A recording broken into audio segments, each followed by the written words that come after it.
Yang jelas mereka adalah orang-orang mulia yang jasanya sangat besar. Mereka yang membawakan cahaya ke tanah Jawa dengan ajaran Islamnya. Oke, baik. Langsung saja kita berkenalan dengan beliau, Kanjeng Sunan Bonang. Beliau ini termasuk keluarga para wali. Mbah buyut beliau itu generasi awal wali yang menyebarkan Islam ke tanah Jawa. Teman-teman mungkin pernah mendengar nama Syekh Jumadil Kubro. Atau ada yang menyebut nama beliau aslinya adalah Syekh Jamaluddin Akbar Al-Husaini. Ini seorang ulama besar yang berasal dari Samarkand. Samarkand itu kalau sekarang wilayah Uzbekistan, Asia Tengah. Termasuk keturunan Kanjeng Nabi, keturunan ke-10 dari Sayyidina Husain. Nah, Syekh Jumadil Kubro ini petilasannya banyak. Makamnya juga diklaim ada di beberapa tempat. Ya monggo lah, kalau yang urusan kontroversi tidak kita bahas, tapi ada sosok ulama besar, wali besar awal namanya Syekh Jumadil Kubro yang dari Uzbekistan datang ke Jawa.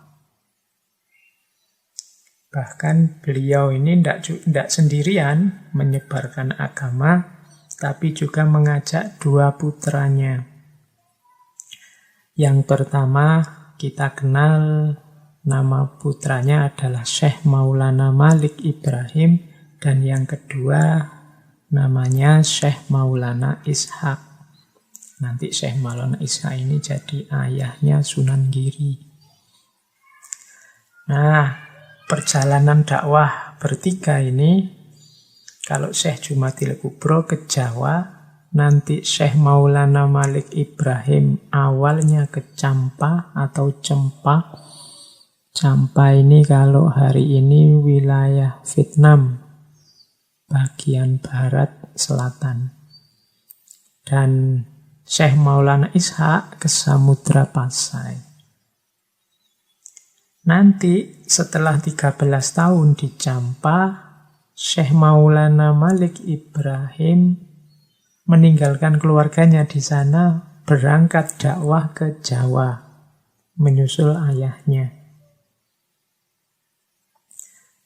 Meninggalkan dua putra beliau di Campa. Yang pertama namanya Sayyid Ali Rahmatullah, atau nanti dikenal sebagai Raden Rahmat, dan nantinya dikenal sebagai Sunan Ampel. Dan yang kedua Sayyid Ali Murtado atau Raden Santri. Nah, ini ceritanya mungkin sudah banyak referensi di mana-mana, silahkan teman-teman kejar detailnya. Nanti Raden Rahmat ini dan Raden Santri berdua menyusul ayahnya ke Jawa.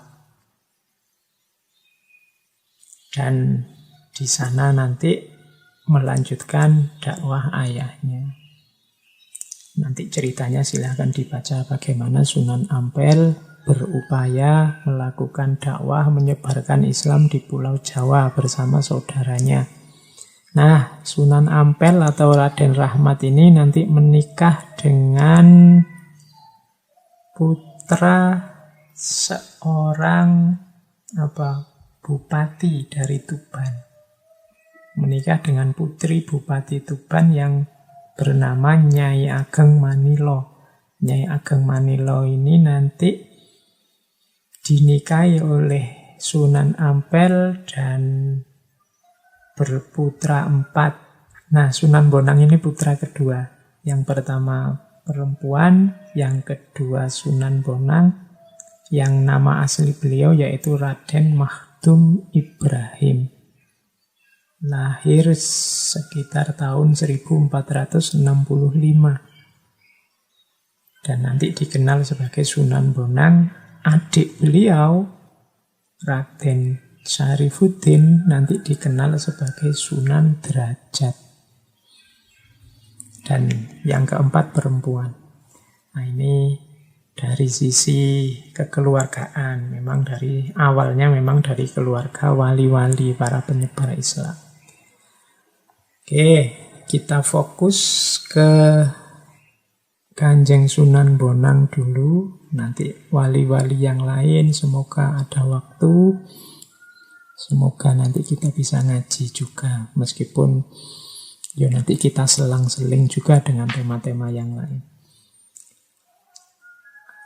Kanjeng Sunan Bonang ini dikenal sebagai Sunan Bonang karena nanti di akhir hidup beliau mendirikan pesantren di daerah atau di Desa Bonang. Desa Bonang ini letaknya dekat dengan Rembang, dekat dengan Lasem. Jadi provinsi perbatasan antara Jawa Tengah dan Jawa Timur sekarang.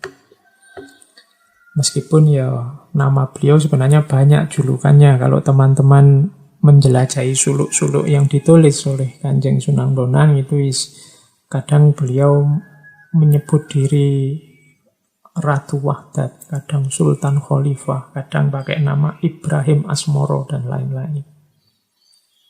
Bahkan nanti ada satu juga gelar beliau yang dikenal dengan nama Sunan Wadat Hanyokrowati. Ini nama ini unik karena ada kata-kata wadat. Wadat itu kalau dalam bahasa Jawa artinya tidak menikah. Dan memang Kanjeng Sunan Bonang tidak menikah sampai akhir hayat. Lebih fokus pada ilmu dan momong umat. Sehingga beliau mendapat gelar Sunan Wadat Hanyokrowati.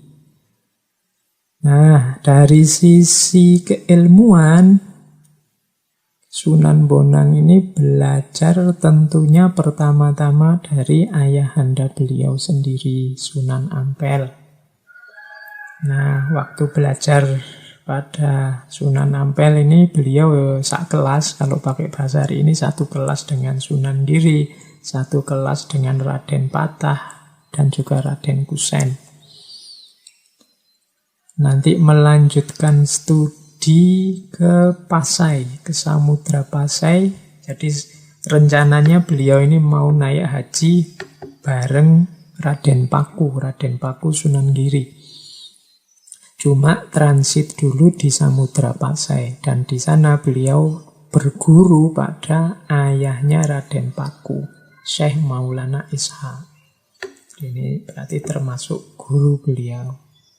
Ini cerita kunjungan Sunan Bonang ke Malaka, ke Maulana Ishaq ini nanti dicantumkan di naskah Sulalatus Salatin yang isinya sejarah Melayu.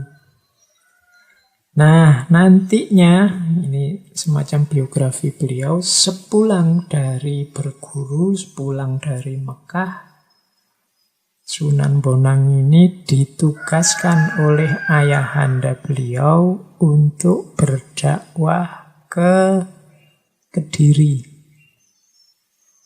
Nanti beliau tinggal di Desa Singkal, tinggal di masjid di sana, daerah Ndoho, Kediri.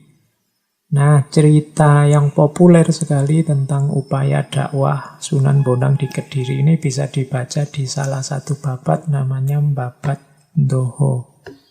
Jadi Babat Ndoho itu isinya antara lain kisah bagaimana perjuangan Sunan Bonang untuk mengislamkan Kediri dan sekitarnya. Di situ banyak cerita-cerita tentang kanuragan, tentang kesaktian, melawan masyarakat di sana yang resisten dan macam-macam ada ceritanya.